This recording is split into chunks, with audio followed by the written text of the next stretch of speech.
selamat pagi pemirsa. Berita Padang hadir kembali hari ini bersama saya Adini dan sejumlah informasi telah kami siapkan untuk Anda. Berikut selengkapnya.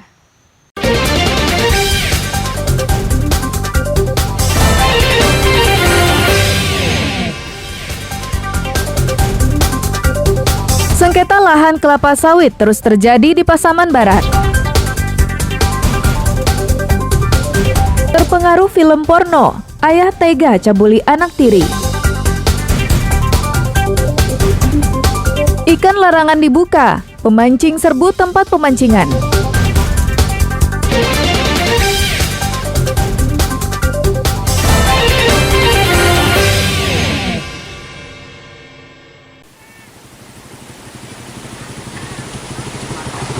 Sengketa lahan masih terjadi di Pasaman Barat.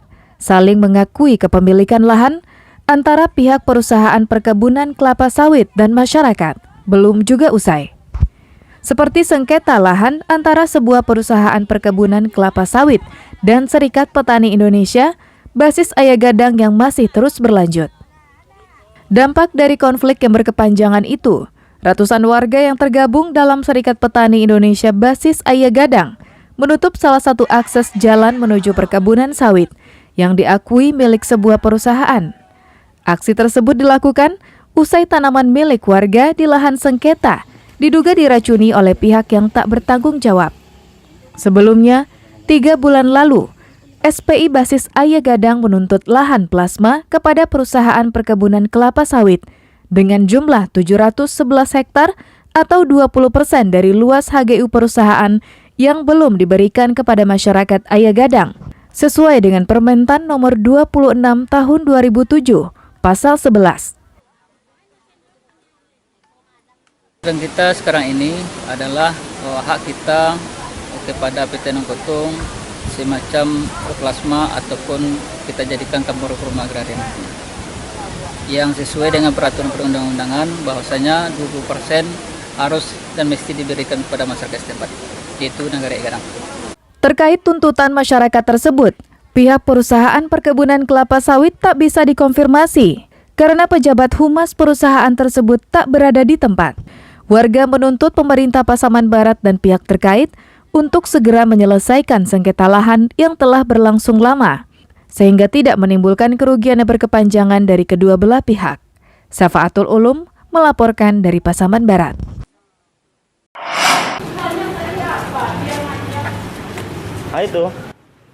Sejumlah anggota Satpol PP Kota Padang mendatangi sebuah warung kopi yang diduga dijadikan tempat pijat plus-plus yang berada di Jalan Niaga, Kecamatan Padang Selatan, Kota Padang, pada Selasa sore.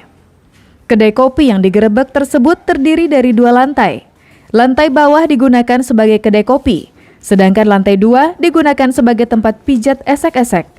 Ada banyak kamar di lantai 2 ini. Masing-masing kamar menyediakan kasur. Disinyalir, di kamar-kamar inilah praktek prostitusi terselubung berlangsung. Di lokasi, petugas menemukan 3 orang perempuan yang diduga berprofesi sebagai pramujasa dan 1 orang laki-laki yang diduga sebagai pelanggan. Ketiganya dibawa ke kantor Satpol Pamong Praja Padang untuk dimintai keterangan. Dalam razia itu, anggota Satpol PP Kota Padang juga menyita sejumlah kasur dan selimut yang ditemukan di lokasi tersebut. Selain itu, petugas Satpol PP Padang juga memanggil pemilik tempat usaha ke kantor Satpol PP untuk diminta keterangan. Jika terbukti melanggar aturan Perda nomor 9 tahun 2016, Satpol PP akan memberikan sanksi sesuai aturan yang berlaku. Dugaan jika warung kopi yang digerebek petugas merupakan tempat prostitusi terselubung semakin nyata setelah dalam pemeriksaan terungkap jika tamu yang akan berkunjung ke lantai 2 warung kopi tersebut telah diseleksi sebelumnya oleh pemilik. Seleksi tersebut didasari atas informasi dan identitas pengunjung yang dikirimkannya melalui pesan di media sosial. Itu sepertinya panti pijit biasa.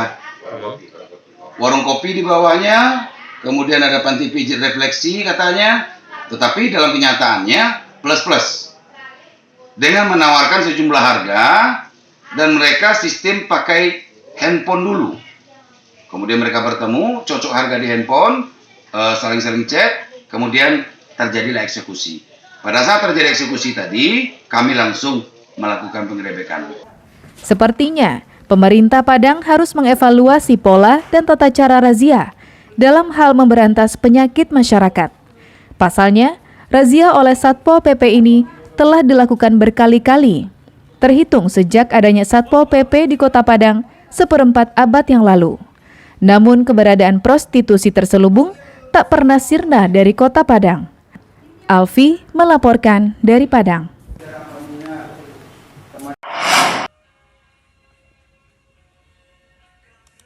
Baru saja menghirup udara segar dari balik jeruji besi, 2 orang residivis kembali ditangkap tim Jatanras Polres Bukit Tinggi. Kedua spesialis pencuri rumah kosong tersebut dibekuk karena mencuri di 2 rumah warga, 1 di antara mereka ditembak polisi. Tersangka beraksi dengan modus mencongkel dan memecahkan kaca rumah korban ketika melihat rumah dalam kondisi sepi. Saat berhasil masuk ke dalam rumah incarannya, kedua pelaku menggasak barang-barang yang mudah dijual seperti televisi, laptop, dan telepon genggam. Pelaku mungkin sudah ada pengintaian bahwasanya laptop yang berada di dalam rumah itu rumahnya dalam keadaan kosong, berusaha kaca dan memecahkan kaca yang adalah kamar yang berada di samping. 1 unit laptop, tas, dompet, meteran laser untuk alat-alat kerja. Polisi berhasil menangkap pelaku usai korbannya melaporkan kasus pencurian yang dialaminya. Kedua tersangka spesialis pencuri rumah kosong ini ditangkap tim Jatanras di salah satu toko di kawasan Pasar Bawah Bukit Tinggi. Untuk modus yang dilakukan oleh para tersangka adalah dengan memecah kaca rumah si korban dan dengan cara mencongkel rumah si korban. Untuk tersangka ini kita tangkap kurang lebih dari 12 jam, langsung kita tangkap dan kita bawa ke Mapolres Bukit Tinggi. Kedua tersangka merupakan residivis kasus pencurian yang baru saja bebas bulan Maret lalu. Akibat perbuatannya, kedua pelaku ini akan kembali mendekam di penjara dalam waktu lama.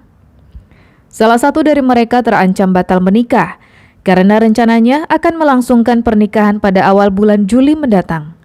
Dina Amrina melaporkan dari Bukit Tinggi.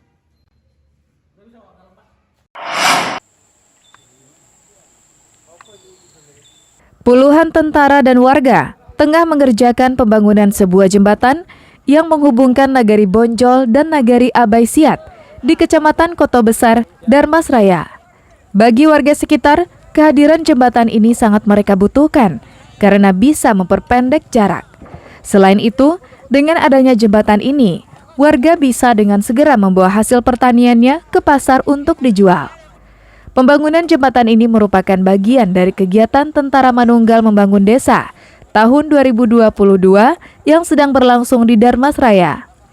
Pelaksanaan TMMD dilakukan oleh tentara dan dibantu oleh warga sekitar dengan cara bergotong royong. Karena waktu pelaksanaan yang lebih dari 1 hari, maka warga yang terlibat bergotong royong digilir dan dibagi rata. Dengan demikian, seluruh warga di 2 nagari terlibat langsung dalam pembangunan jembatan tersebut. Sebelumnya, jembatan di sini dibangun warga secara swadaya dengan menggunakan balok dan papan. Namun daya tahannya tak sekuat jembatan permanen.